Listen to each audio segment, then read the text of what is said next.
আজকের দিনের সবচেয়ে বড় সমস্যা যেটা, সেটা নিয়ে আজকে আমরা এই ভিডিওতে আলোচনা করব। তো যদি ভিডিওটি ভালো লাগে তো সবাই লাইক, কমেন্ট অ্যান্ড শেয়ার করবেন, এবং যারা এই চ্যানেলে আমার প্রথম, তারা চ্যানেলটিকে সাবস্ক্রাইব করবেন, তাহলে ভিডিও বানানোর শক্তি পাওয়া যায়। যেটা ইম্পর্টেন্স কথা হলো যে প্রত্যেক মানুষের আজকে যেটা প্রবলেম সেটা হচ্ছে যে বাচ্চাদের মানুষ করা যাচ্ছে না, বা তাদের শিশুদের কন্ট্রোলহীন হয়ে পড়ছে। শিশুরা কথা শুনছে না, বা মোবাইলের প্রতি বেশি অ্যাফেকশন হয়ে যাচ্ছে বা অ্যাট্রাকশন হয়ে যাচ্ছে। মোবাইলের সঙ্গে তারা সচরাচর বেশি সময় কাটাচ্ছে। তো এটার জন্য দায়ী কারা, বা বাচ্চাদের মানুষ করা যাচ্ছে না, এটার জন্য দায়ী কারা, বা কী করলে এটা সম্ভব হবে, এই ভিডিওটাতে এটা নিয়ে আমরা আলোচনা করব। তো প্রথম কথা বলি যে শুধু তোমার আমার না, সবার বাচ্চা কাচ্চাই যদি আমরা দেখি যে 90% বাচ্চা কাচ্চা মোবাইলের প্রতি বেশি অ্যাট্রাকশন হয়ে যাচ্ছে, এবং দিন দিন এটা বৃদ্ধি পাচ্ছে।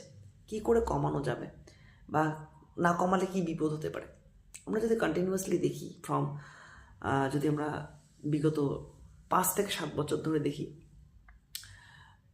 তো একটা সমাজ কি করে ধ্বংস হয় তার জন্য কিন্তু তার ফ্যামিলি যেমন দায়ী, তার শিক্ষা ব্যবস্থা যেমন ঠিক দায়ী, সমাজ তেমন দায়ী, ঠিক তেমনি কিন্তু রাষ্ট্র ব্যবস্থাও দায়ী। ঠিক তেমনি একটা সমাজ যদি ডেভেলপমেন্ট লাভ করে বা উন্নত হয়, তাহলে কিন্তু ফ্যামিলিরও যেমন এখানে গুণটা আমাকে ধরতে হবে, সমাজেরও গুণটা ধরতে হবে, শিক্ষারও গুণটা ধরতে হবে, এবং রাষ্ট্রেরও গুণাবলীটা ধরতে হবে। তো আজকে যেহেতু আমরা সমাজ কী করে ডুবে যায়, বা সমাজ কেন এবার ডুবে গেল, বা কেন বা মানুষদের আর মানুষত্ব বোধ পাচ্ছি না, কেন আজকের ইয়ং জেনারেশনের কাছে এমন ফিল হচ্ছে যে যারা সিনিয়র বা যারা জুনিয়র তাদের কাছে যেমন তারা অস্পৃশ্য, এবং তারা যা জানে তারা যেন খুব বেশি জানে, এবং যারা তা জানে এবং তাদের কাছে যা জ্ঞান আছে সেই জ্ঞানটা যেন সেই বিশাল ব্যাপার, তাদের মনে বিশাল ব্যাপার। তারা ক্লাস 10 পাস করেছে মানে বিশাল ব্যাপার, তারা ক্লাস 11-এ উঠছে মানে বিশাল ব্যাপার, তারা BE পাস করছে মানে বিশাল ব্যাপার। অথচ তার জ্ঞানের ভাণ্ডারটা তার কাছে কতটুকু আছে সেটা সে দেখছে না। অ্যান্ড্রয়েড সেট বা মোবাইল কি করে একটা সমাজকে মানে বিষ খাওয়াচ্ছে ধরতে গেলে।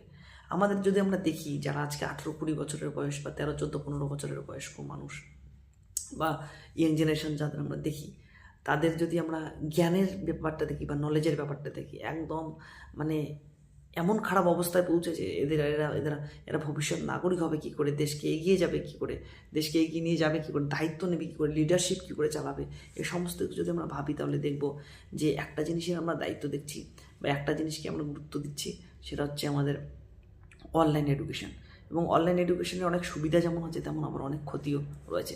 এই ক্ষতির কারণে কিন্তু আমাদের এই অবস্থা। তো এই দিক থেকে যদি আমরা বাঁচতে চাই, বা জেনারেশনটাকে যদি বাঁচাতে চাই, এবং দেশকেও যদি বাঁচাতে চাই, প্রত্যেকটা ফ্যামিলিকে যদি বাঁচাতে চাই, সমাজকে বাঁচাতে চাই, রাষ্ট্রকে বাঁচাতে চাই, তাহলে প্রত্যেকটা ফ্যামিলি থেকেই এটা স্টেপ নিতে হবে। প্রত্যেকটা ফ্যামিলির বাচ্চা কাচ্চাকে সেই নিয়ম কানুন অনুসারে মোবাইলটা দিতে হবে।